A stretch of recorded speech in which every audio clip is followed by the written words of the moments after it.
네, 안녕하세요. 중국 공산당과 이민해방군, 글로벌리스트 흑막 세력, 악마의 내러티브 사제들, 이 세 집단에 대한 전 세계 가치지향 애국 민중의 투쟁을 매일매일 전해드리고 있는 세뇌 탈출입니다. 오늘 드리고자 하려고 하는 말씀은 계속 한번 다뤄야겠다 하면서도 노상 정치적인 거에 쫓기다가 못 다뤘습니다. 근데 실제로는 우리가 현실적으로 보는 정치에서 일어나는 일보다 훨씬 더 중요한 일, 훨씬 더 상징적인 일입니다. 삼성전자 이재용 회장은 중국적 오퍼레이션은 별로 늘리지 않고 사실상 많이 줄였죠. 뭐 가전도 줄이고 다 줄였습니다. 그리고 미국에 대규모 투자를 일으키고 있고, 반면에 애플은 중국과 아주 밀월 관계로 가면서 지난 5년 동안 중국에 대해서 300조 원이 넘는 투자를 하겠다 이렇게 약속을 해서 아마 상당 부분이 실현된 걸로 압니다. 왜 이런 전략의 차이가 나왔고, 그리고 이런 전략의 차이가 앞으로 어떤 장단점을 가질지 잠깐 살펴보면, 이 대한민국 경제 또 한국이란 나라가 중국과 어떤 관계를 가져가야 되냐, 여기에 대해서 시사하는 바가 크다고 생각을 합니다. 이 애플 CEO는 이 사람이 이제 CEO 한 지가 10년 되죠. 2011년부터인가 CEO를 했을 거예요. 팀 쿡. 중국 사랑이 대단합니다. 사실은 중국에 올인한 상태죠. 2016년에 중국과 5년 비밀 계약을 했다는 것이 최근 밝혀졌습니다.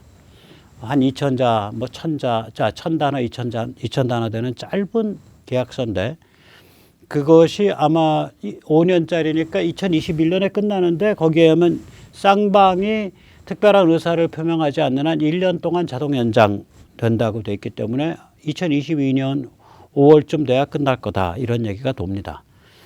그 계약에 의하면, 그 공개되지 않은 계약에 의하면 중국의 애플이 2,750억 달러, 약 324조 원을 5년 동안 투자하겠다. 그 대신에 중국은 애플페이, 애플에서 운영하는 이제 그 자금 결제 수단이죠. 또 앱스토어, 애플에서 운영하는 그 유포 센터, 이거에 대한 영업권을 보장해라. 또한 애플은 중국 부품업체, 중국 소프트웨어 업체를 지원하겠다. 또한 중국의 첨단 제조 기술 개발을 지원하겠다. 그리고 애플은 중국의 아이폰 사용자의 개인정보와 데이터를 중국 정부에 제공하겠다. 이거 큰 거죠. 이게 애플이 뭐 다른 나라는 이런 거 조금만 정부가 요구하면 막 고소고발하고 난리인데, 중국에 대해서는 납작 엎드려 있습니다. 근데 가만히 보면 애플이 2021년 3분기 중에 중국 시장에서만 17조 원의 순이익을 거뒀고요. 이것은 전체 애플 순이익의 70%에 해당합니다. 그러니까 애플이 중국의 순이익의 뭐 50, 70%를 의존하고 있다는 거죠. 거기다가 아시다시피 이제 그 테르고라고 대만계 친중 인사죠. 테르고가 회장으로 있는 폭스콘을 거느리고 있으면서 애플이 중국 안에 어마무시한 제조 네트워크를 갖고 있어요. 제조 기지를. 그래서 애플에서 근무하는 하드웨어 엔지니어들 주로 이제 실리콘밸리에서 많이 근무하는데, 거기가 쿠퍼티노인가 어디 있을 거예요. 실리콘밸리가 이제 조그만 도시들의 그런 합이거든요. 뭐 팔로알토, 쿠퍼티노, 샌드힐즈 뭐 이런 것들의 합인데, 쿠퍼티노인가에 애플 헤드쿼터가 있을 거예요. 거기 근무하는 이제 엔지니어들 노상 중국 출장 다니고 노상 중국과 회의하고 그렇습니다. 이 제조기지를 중국에 두고 시장은 미국 및 전 세계에 두는 그러한 애플의 그 전략이 대성공한 거죠. 그러니까 애플이 중국 사랑을 할 만합니다. 사실은 중국 사랑을 할 만해요. 반면에 삼성은 좀 다르죠. 체질도 다르고 많이 다릅니다. 삼성은 미국 본격 진출을 급 강화하고 있습니다. 삼성의 제1 파운드리는 텍사스 오스틴에 있고요. 최근에 이제 삼성의 제2 파운드리가 만들어졌는데, 이게 텍사스 테일러입니다. 근데 우리가 이제 우리 언론에서 그걸 많이 주목해서 얘기를 안 하고 있는데, 이 테일러가 오스틴의 교외 도시입니다. 서울로 치자면은 뭐 서울과 분당보다 좀 가깝고요. 서울과 저거보다도 가까울 수 있어요. 일산보다도 가깝고, 일산보다 그 앞에 있는 거, 그 화정 뭐 이런 데 정도예요. 굉장히 가까워요. 기본적으로 오스틴이 아주 큰 도시가 아니거든요. 100만짜리 도시니까 샌프란시스코 정도 되는 규모 도시예요. 샌프란시스코가 8, 90만인데 오스틴도 그 정도니까 뭐 뉴욕과 같이 그렇게 무시무시한 LA나 뉴욕과 같이 무시무시한 공룡 도시가 아니기 때문에 오스틴이라고 봐도 되는 거죠.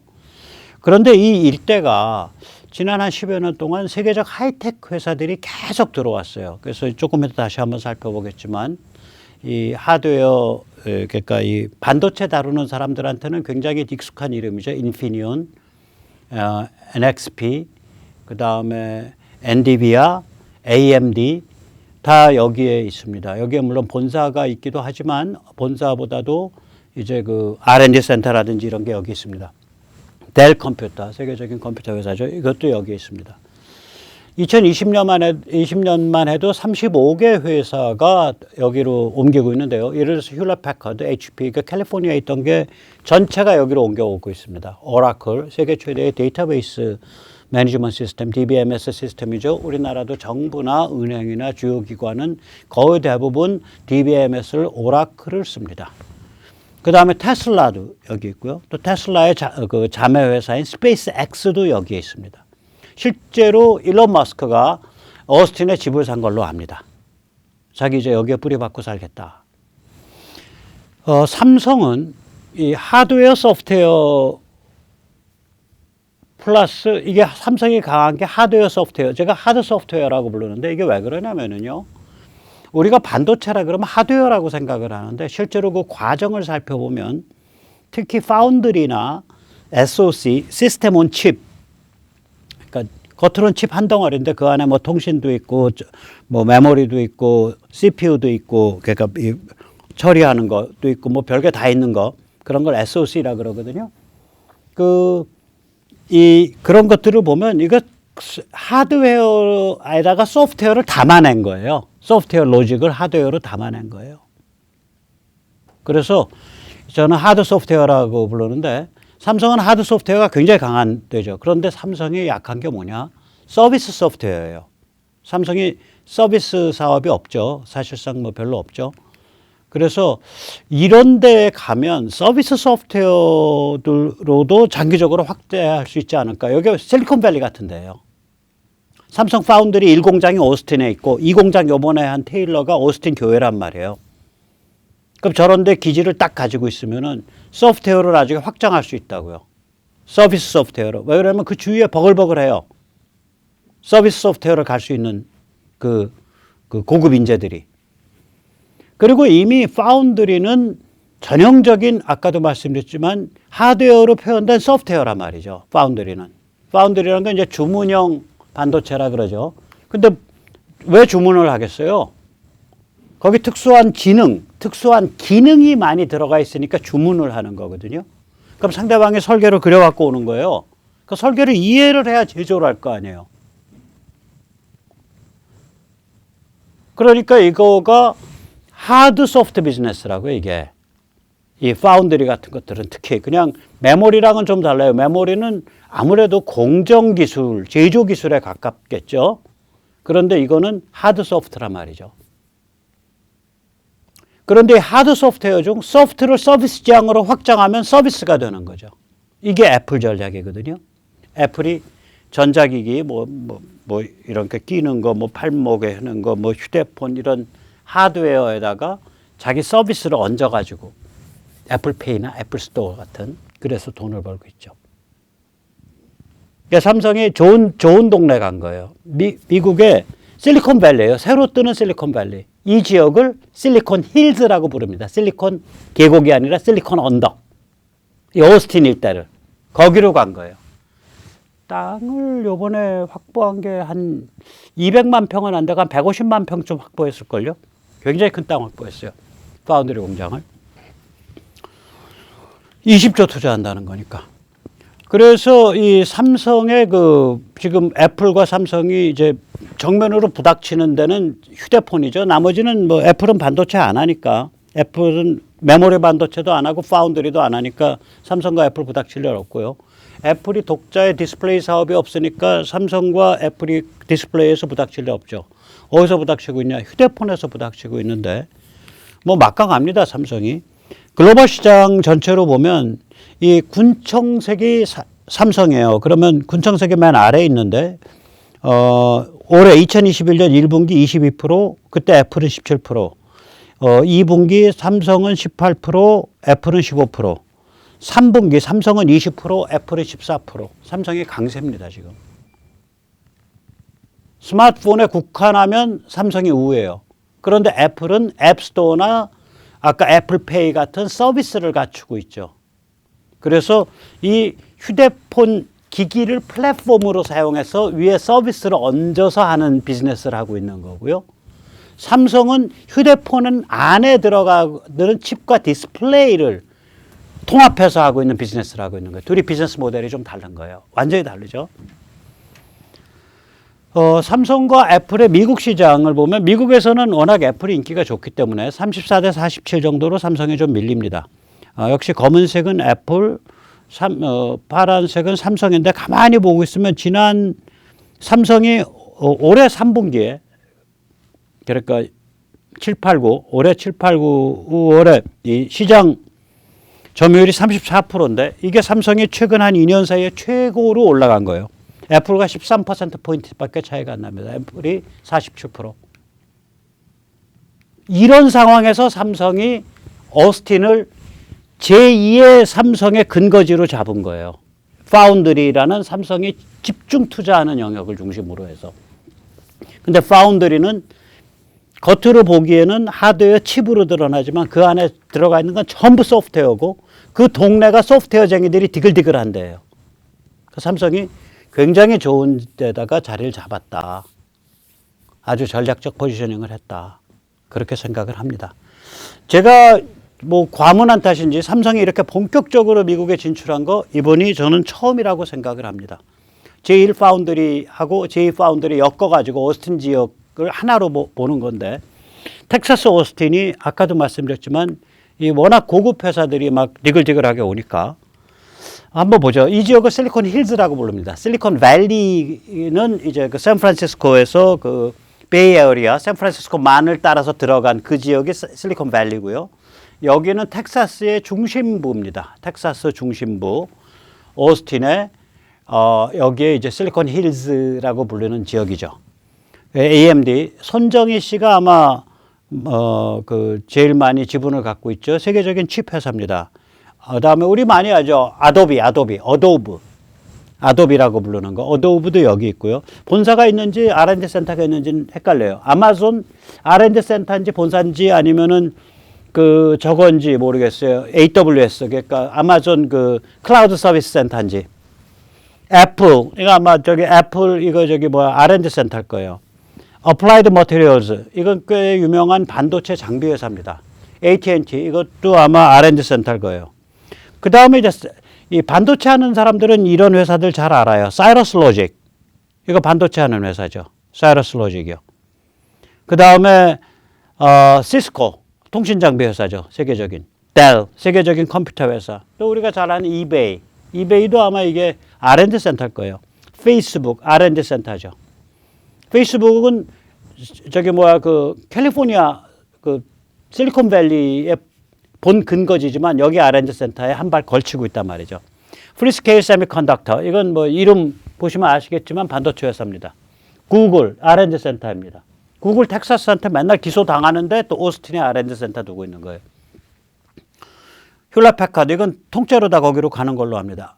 IBM R&D 센터일 겁니다. 인텔 그 다음에 핀란드의 그 세계적인 휴대폰 회사 저가형 휴대폰 회사 노키아 여기도 그렇게 들어와 있죠. 여기 들어와 있고 엔비디아 이거 세계적인 칩 회사입니다.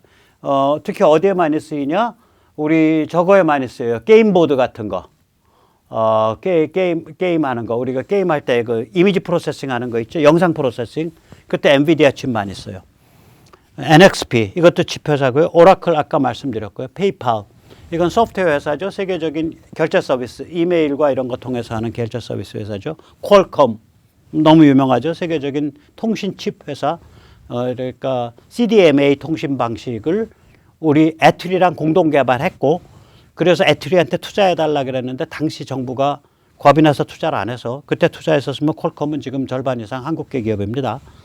그 다음에 실리콘 레버러터리즈 당연히 이름 보면 반도체 회사죠. 스페이스X 테슬라의 자매회사 테슬라 역시 마찬가지고 아까도 말씀드렸지만 일론 머스크가 오스틴에 집 사서 이제 이사 간다는 거예요. 비자. 그 다음에 제가 하나 적어놨어요. 지록스. 지록스는 사람들은 복사기 생각을 하잖아요. 지록스가 세계에서 거의 처음으로 10년 만에 1 빌리언 달러 매출을 터뜨린 회사예요. 요새는 뭐 인터넷 기업들이 워낙 벤처가 세서 10년에 뭐 1조 매출 우습죠. 1조 2천억 매출. 한국에서도 그럴 거예요. 그래서 옛날에는 안 그랬어요. 이게 세계 최초로 창사하고 10년 만에 1 빌리언 달러를 터뜨린 게 제록스입니다. 왜 그랬냐? 복사기 특허거든. 옛날에는 복사용지를 전부 감광지를 썼어요. 근데 제록스가 플레인 페이퍼, 그냥 우리가 보는 요새 A4 용지 복사기를 만든 거예요. 그 특허를 20년인가 갖고 있었죠. 그래서 지금도 이제 저희 세대도 그렇고 저희 윗세대도 그렇고 야 복사해와 그걸 야 지록스 좀 해와. 근데 그 말이 워낙 일반화돼 가지고 옛날에 신도리코 감광지 복사기로 복사해도 지록스 해와 그렇게 말을 했었어요. 실제로는 지록스는 플레인 페이퍼, 그러니까 우리가 보는 일반 용지 A4 일반 용지 복사기입니다. 혹은 A3 일반 용지 복사기, 감광제가 아니라. 그 특허로 떼돈을 벌었죠.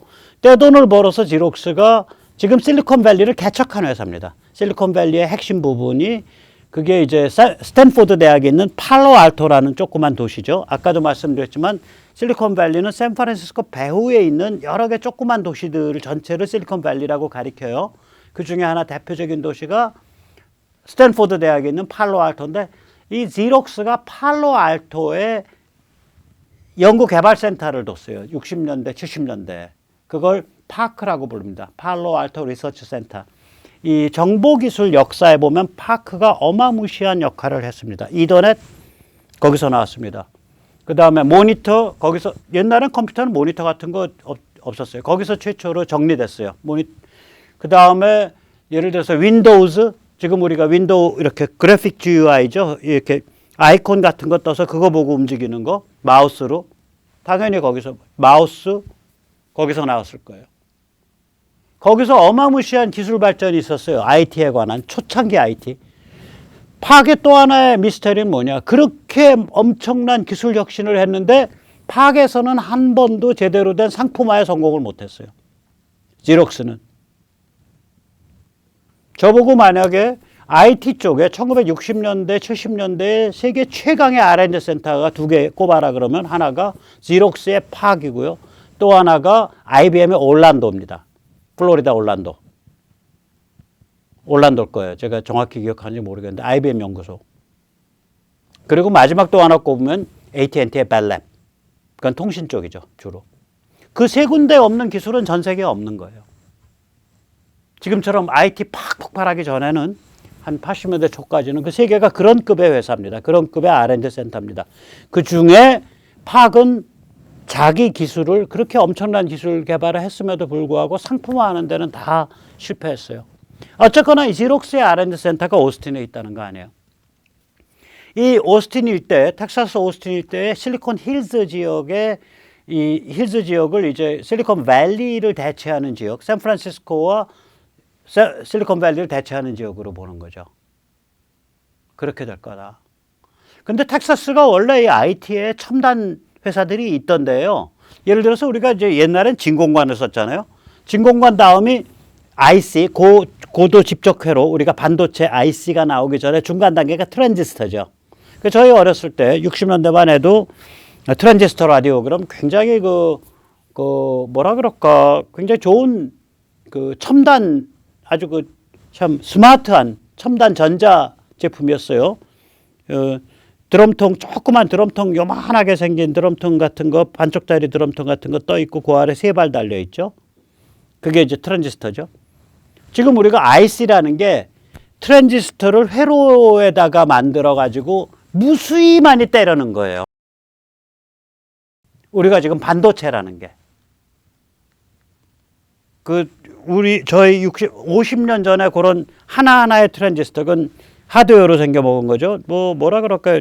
직경 한 5mm, 높이 한 7, 8mm의 드럼통 같이 생긴 거에 한쪽은 없어요. 드럼통 같이 생긴 거. 그러니까 반 실린더예요. 반 실린더. 세로로 자른. 그거에 발 3개 달린 거. 그거를 회로판에다가 회로로 만든 거죠. 회로로. 그래서 그걸 여러 개를 중첩시킨 거죠. 복층으로. 그게 아이스예요. 그게 반도체예요. 지금 우리가 얘기하는 반도체가. 그러니까 트랜지스터 처음에 어디서 만들었냐. 텍사스 오스틴에서 멀지 않습니다. 달라스에 있는 텍사스 인스트루먼트 TI라는 회사가 만들었습니다. 유명한 회사입니다.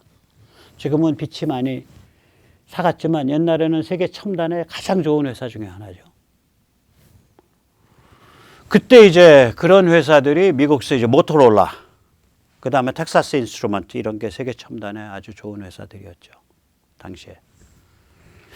자, 아무튼 텍사스 실리콘 힐즈 아주 기대되는 지역인데 이제 삼성이 거기를 제2의 고향으로 삼겠다고 본격 진출하는 것 같습니다. 아이템은 파운드리 공장, 파운드리 주문형 반도체 제조 공장으로 아이템을 잡고 본격 진출하고요.